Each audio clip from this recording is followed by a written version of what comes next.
2015, the City Council of Seattle passed what it called a gun violence tax. The tax imposed a $25 levy on every gun purchased in the city, along with a 5-cent tax on every individual round of ammunition.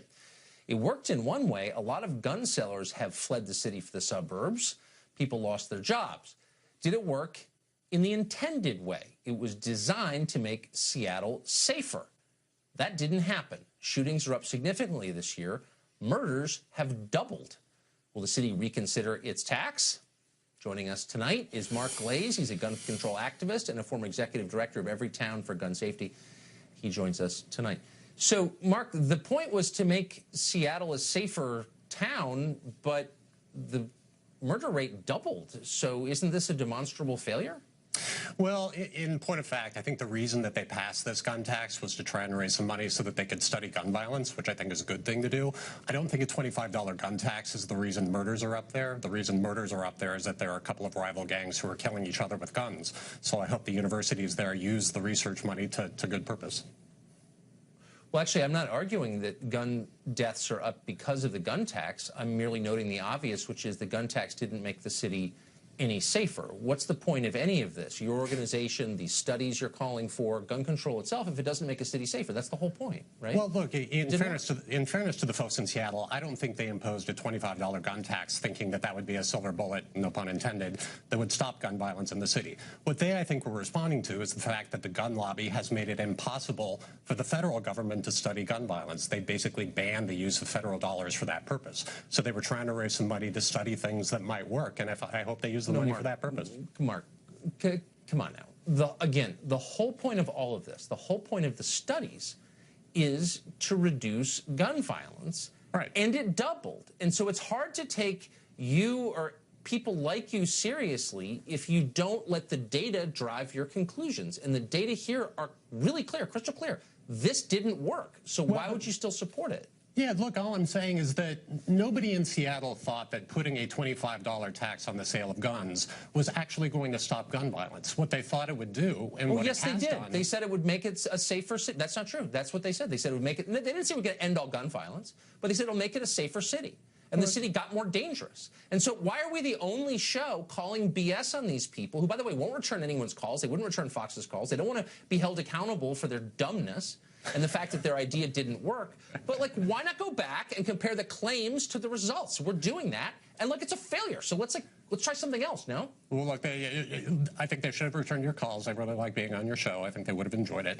Look, if the gun tax doesn't work, and I think we ought to give it a little bit of time and let things play out and hope that this gang violence subsides, then let's not do the gun tax. Let's look at other things that we actually know the public wants and that are effective. For example, in gun violence, most often, the guns that gang members use are semi-automatics with high-capacity magazines, which, by the way, is the same gun that was used to almost assassinate Steve Scalise. Get rid of those. Why don't we try that in Seattle? But that's just your numbers are wrong, actually. A relatively small percentage of murders in this country are committed with rifles of any kind. They're almost all committed with handguns, the murders committed by firearms. So actually, right. These guns may look scary, and I know they spin you guys into a frenzy because they're terrifying looking, but they don't actually drive the problem. So again, you're wrong.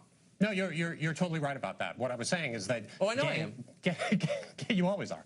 Gang violence very often involves those guns. That's what they're using in Seattle. That's what the Scalise shooter used. But you're absolutely right. They're not the biggest part of the problem. The biggest part of the problem is handguns, and we actually know one of the things we could do to reduce gun violence from handguns, which is to impose a universal background check system where everybody who buys a gun, no matter where, can pass a criminal background check. We know that that would save a lot of lives, but the gun lobby stops us from doing it. We don't know that. We don't know that any more than we know that the Seattle gun tax would reduce violence in Seattle. Like, this is all made. Here's the truth.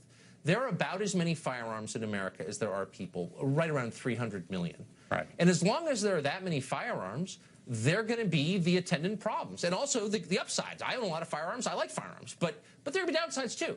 So the only way you can control gun violence with gun control is to confiscate all guns. And that's probably what you'd like to do. So why not be the one guy in your business honest enough to say that? Let me put it this way. My dad was a gun dealer. I grew up shooting guns, probably just like you. And I'm actually, in theory, open to the idea that we ought to be able to have... Your dad was a gun dealer? He was.